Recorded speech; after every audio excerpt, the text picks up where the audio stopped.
Today, the most epic words in all of homeschool have been spoken. Field trip! Field trip, field trip, field trip, field trip, field trip, field trip, field trip, field trip, field trip, field trip, field trip.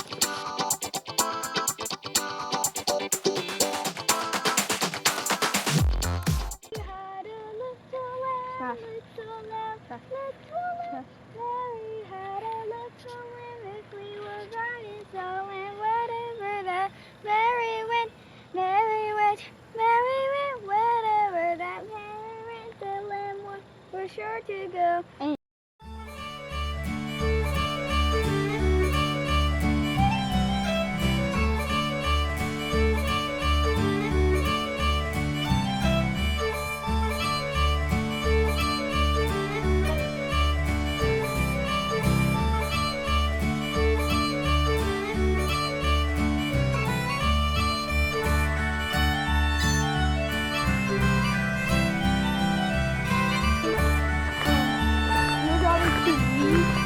You were the spinner, weren't you?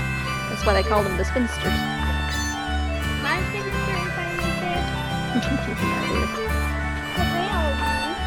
What? Yeah, Karina would have If they move away. been. Who moved away? I guess they had to pick another one.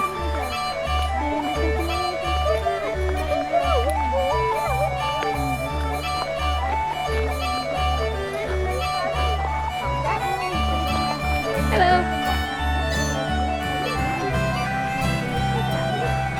Let's all stick our head in the door here, babies.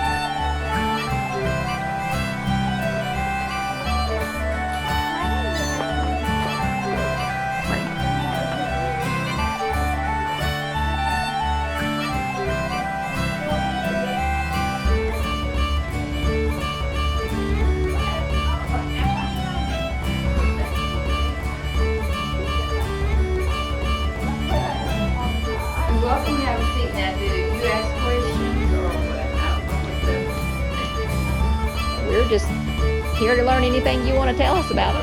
You're welcome, have a seat. You want to sit down? How's that?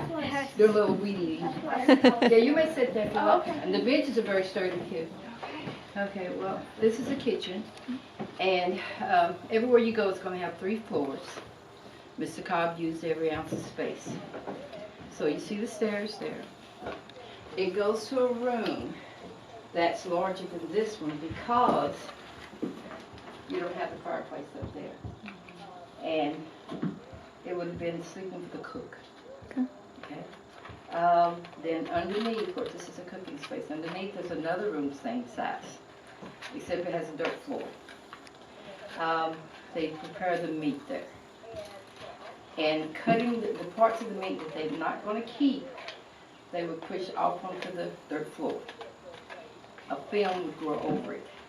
Now, I know there's not the smell because it's done in the winter. Oh. And when you look here, you think heat, but really this is a cooking fireplace, and your heat goes up this way. So in the winter, anything at the end of that table would freeze. Wow. All right. So that's why with the meat, it wouldn't be a problem. Looking at the ages of your children, anyone under 10 would have fruit and cream for breakfast. Hey, hey. Hey, I got fruit and cream for breakfast. But then at age 10, it would be coffee and biscuits. Coffee and biscuits? And there would be I no want to lunch. have coffee. No lunch at all. You're welcome to sit on the benches if you like. They're very sturdy. They really are. No lunch. The last meal of the day would be a type of soup or stew. So you're eating a lot of vegetables and like the dried green beans is one. The okra. So you're putting it in hot water just to let it get soft. Mhm. And you're frying up what they would call bacon, but the older ones of us know it would be salt pork. More of the vegetables would be kept under the 3rd level of the dining room, which would be the root cellar. Up here too, you would have medicines, herbs, spices. The rosemary, for cooking. But you also use rosemary to clean the nose if the nose is stopped up. If you smell fresh rosemary, it goes straight to your nose. You can make a poultice too if there's like a flu or bad chest cold, and rub it. The sage for cooking, but we use sage for asthma. Okay. You come over here for especially when you have children. The running, the falling, the bruises, the cuts, and the burns. This is called comforting. This grows in our herb garden. And what it does, it clots the blood. So all you've had a paper cut, you know how bad that hurts, and sometimes you can't stop the bleeding. You wet the comfort on the backside and wrap it. It stops the bleeding and it takes the pain. Now we do a wrap. Now for someone who's, like a lady here was who was Indian, she uses a tea. But the problem is if you don't take it the right way, you're going to damage your liver. So we do the wrap. And even if there's a sprain or break, you can still wrap it, and it helps to speed the knitting process. Now for slave medicine, and sometimes Miss Cobb will use this called astaphylity, which would be a little sack that would have the garlic, onion, sulfur, and turpentine, and it's to ward off infections. Mrs. Cobb would use this sometimes, but sometimes she'd use echinacea and rose hips. All right, anything else this way? All right, now here you have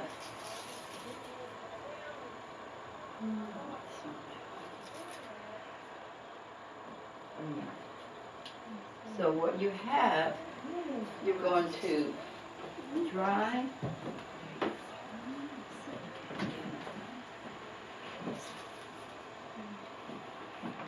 and it looks a little different. I mean, and it looks really nice right now because it's kind of fresh. But you're using the mint for a tea, but also for medicine. Relaxation, but always medicine as well. So you wouldn't have a lot in here because of fire, but you would still have some. I was telling you about the salt pork for the dinner. Once a month only. You might have 12-pound turkey, 2 fat hens, a side of beef or ham.